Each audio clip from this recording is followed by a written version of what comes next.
Hello everyone, Ben here and welcome back to RaceRoom. We are on the grid at Road America for a multi-class race between the P2 prototypes and the GTR2 class. We are in that GTR2 class in the BMW. We're lining up in second place on the grid in class.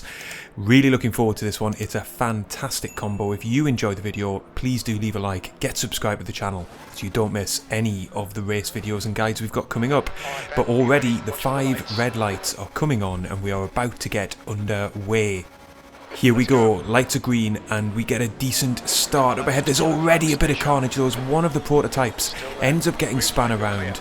We managed to get past relatively unscathed there, although Lawson, who of course we know from our SCB touring car series, who was lining up alongside us on pole position, did have to come across the track slightly towards us, but we both managed to get through it. He cuts across and into the lead, into T1 in the GTR2 class. Now Phil is a very, very quick driver, so I'm not necessarily expecting we're going to be able to keep up with him. He had about 8 tenths on us in qualifying, and I suspect that might only get bigger in race conditions. And then we were very close with Mazeman behind us in third position, so that might be the key battle for today. But coming into the second corner, we get a good run down his inside, and actually we might just about sneak ahead here of Lawson, but actually he's able to hold it around the outside. We come up the hill into a tricky braking zone, and unbelievably we've lost it. We're onto the grass, we just keep it off, sliding onto the track once again, and thankfully we don't pick up any damage and we don't ruin anybody else's race. But that was a massive error this early in the race, completely self-inflicted, just too hard on the brakes on cold tyres, and the car locked up and the back end swung around. So we're going to have now our work cut out for us to get back anywhere close to the podium, as we're having to let one of the prototype runners who span out early on back past us here, and we're going to have to try and recover as many positions as we can in the remaining 13 minutes of this race.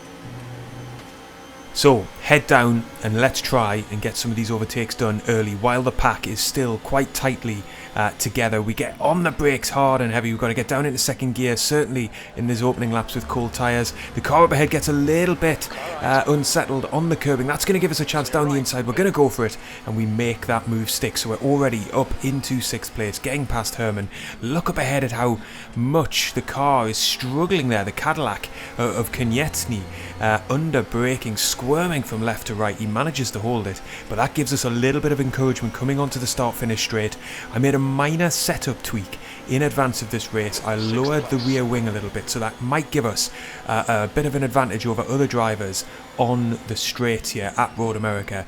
Down into third gear, get the car swung into T1 and try and get as good an exit as we can, and we are closing in on the back of Konieczny up ahead, and hopefully we'll be challenging for 5th place very soon. And then we've got Brute just up ahead of him in the white BMW. Here we go, then we get a good exit from that corner. We're right in his slipstream.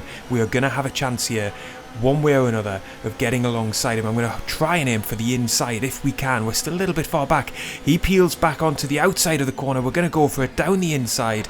Got to be brave here. Keep it nice and tight to the apex.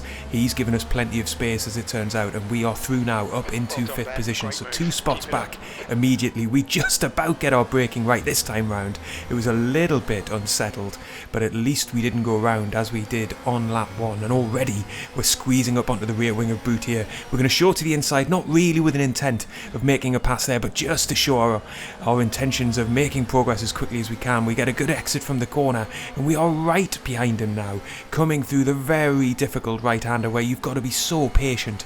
Try and get some off-throttle oversteer to get the car turned in, and then get on the gas as early as you can without understeering wide. Little bit of a lift, just a tiny one through this right-hand kink, but try and maintain as much momentum as you can. As we come down the back straight, as it snakes around here, we're going to get to the outside of the corner as he's covered off the inside. Try and brake later, roll the car in. We're right the way alongside, but we're on the outside. That's going to give him a better exit from the corner. We've got half a chance of sticking it down the inside here, but it's a very difficult place to overtake. We think better of it. We come off the gas and he maintains position for now. We're stuck in 5th position. We've got 10 minutes left of this race. I think at this stage a realistic target is probably getting back up into 3rd if we're able to clear Brute quickly and make our way onto the back of fellow SCB community member Jason Spooner, who's currently running in 3rd place. We've got another chance here as we were in the draft, coming across the start-finish line, down into T1 now, on the bricks. We're alongside, but again, really not room for 2 cars to run side by side safely through there, so we think better of it. We come slightly off the gas on the exit, looking down the inside here, but again, not really to make a pass, more just to put the frighteners on Brute up ahead. We get a good exit through the corner. We're going again to be side by side into the heavy braking zone at the end of this straight. We're in the draft. We pull to the outside. He covered off the inside again. Really good racecraft from Brute, making it hard for us to get past here. We're late on the brakes again, but is it going to be late enough? We're side by side into the corner. He's got the apex though. We ran out wide, and again we're going to have to just tuck back in underneath his rear wing. We have to cut the footage slightly because of some frame rate issues there at that part of the track, but we're literally just 10 seconds, 20 seconds later on in the lap.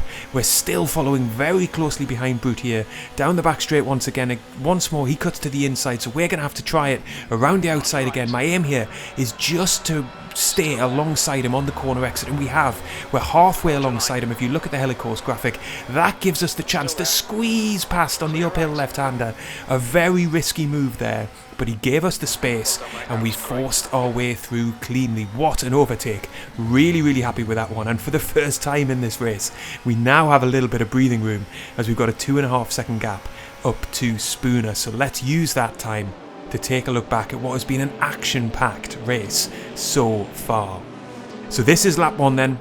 We're down the back straight here, coming into the first heavy braking zone of the lap. We're going to try and get alongside Lawson for the lead of the race. That seems like a long time ago now. Lawson defends it well. We've got a prototype on the left-hand side who's had a bit of an accident, and this is the big mistake. The rear brakes locking up, sending us into a spin, and we just keep it off the racetrack.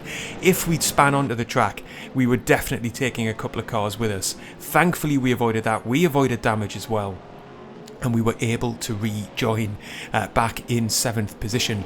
Here's the view then from the car just behind us. Oh, and look at that, how close it is to being a very big shunt indeed. Thankfully, no harm done. We immediately then set about the cars up ahead of us. Here's the move past Herman, who got it slightly wrong on exit there, and that allowed us the opportunity to come down his inside into the next corner and quickly make up 1 position towards the end of the opening lap. You see Konieczny up ahead, struggling under braking. That gave us the impetus then on the very next lap to try and close in on him and get down his inside into the heavy braking zone. We had to be a little bit careful because we got Brute just up ahead of us as well, so I couldn't run too deep into the corner for fear of rear-ending him, but thankfully we got that move done cleanly. And then what a couple of laps of battling with Brute to try and squeeze past and get up into 4th position. He defended really well. Great clean battling in the RaceRoom Ranked servers once again, as we were running side by side through a number of different braking zones and into different corners, but each of us giving the other the room that we needed in order to do that safely. And again, another example just coming up here down into the very heavy braking zone where he's forced us to the outside.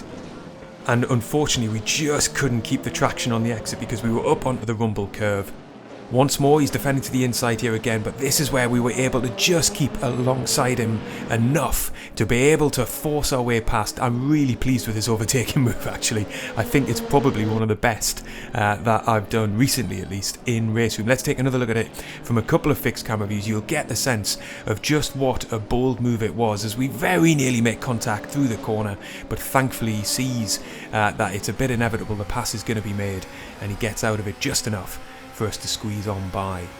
We rejoin them with about 6 minutes left of the race, and we're closing in on the back of Spooner. We've cut the gap to just about a second now, and hopefully we're going to be able to reel him in and make a challenge towards the end of this race and get up back onto the podium. Mazeman, who was behind us in 3rd at the beginning of the race, he's 6 seconds up the road now, so that is looking more challenging, unfortunately. But if we can get back up onto the podium, we'll have at least recovered from that opening lap incident for a decent finish. But for now, I'm just focusing on getting onto the back of Jason's car. We come through the left-hander. I'm hoping that through the final sector of this lap, we're going to be able to close up further if I can just get this very challenging right-hander right and carry more momentum than Jason into the final part of this lap. Then I'll be able to get into the slipstream and maybe on the next lap be able to mount a proper overtaking attempt. We're coming through the right hand kink then, just lift a little bit, try not to lose too much momentum through that corner, and you can see we are visibly closing up now. The gap is down to 0.6 of a second as late as we dare on the brakes, down into third gear, then into second, and he's lost a load of time through that corner. We're slightly wide on the exit, but look at that, we're now within 1/4 of a second of Jason up ahead. Keep it nice and tight to the left hand side. I'm not going to rush this move because I don't really think we need to. I think we've got the speed to get past Jason. We just have to make the move at the best part of the track, and I think that's probably into the heavy braking zone at the end of the first straight of the next lap. But we are closing in very, very quickly down the start-finish straight as we cross the line to begin another lap. I'm going to show to the inside, but again, I'm not really anticipating that a move's going to be possible here. Jason's going to take the apex, so we have to get out of it. I don't want to cause an accident. And we settle back in behind him. Coming to the outside of the track then to open up this corner as much as possible. That'll give us the best run down this back straight. Both of us up onto the curbing.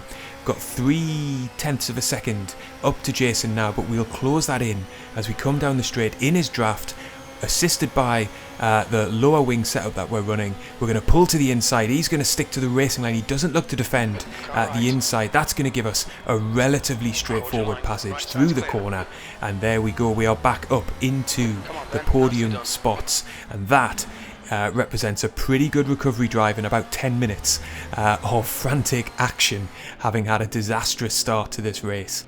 Let's take a little look back at that move then. As we got past Jason, we got a decent exit from that corner. We're then very nicely tucked up in his slipstream, and to be fair to him, at this point it's going to be very, very difficult to defend. If he was going to make a fist of it, he would have had to come to the inside line, but even then I think I might have had the overspeed to get around the outside. As it was, we got to the inside line, got the car slowed down, and as soon as we were able to get it turned in, that was the move done. We join then on the final lap of this race. We've got about just 1/3 of the lap left to go. We have closed in on Mazeman. We've got that gap down to 2.3 seconds, so we were quicker over the final couple of laps of the race, but just not enough. The race is going to run out of time before we have an opportunity to get back up onto the rear wing of Mazeman. I think realistically we were never going to challenge Phil Lawson. His lap times were incredible in this race. He's a good 15 seconds down the road. So I don't think realistically we were going to stick close to him, as there was a prototype car there off in the final corner of the race. But I think we would have been comfortably clear of Mazeman had we not made that mistake. As it is, we're going to cross the start-finish line to finish in 3rd place. Some great overtakes in that race to assist us in a comeback from that terrible, terrible mistake on the opening lap. Here's the classified results then. We come home 3rd in class.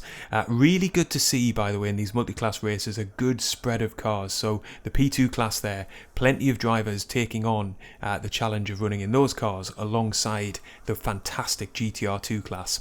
Really encourage you to give this one a try. It's a fantastic combination.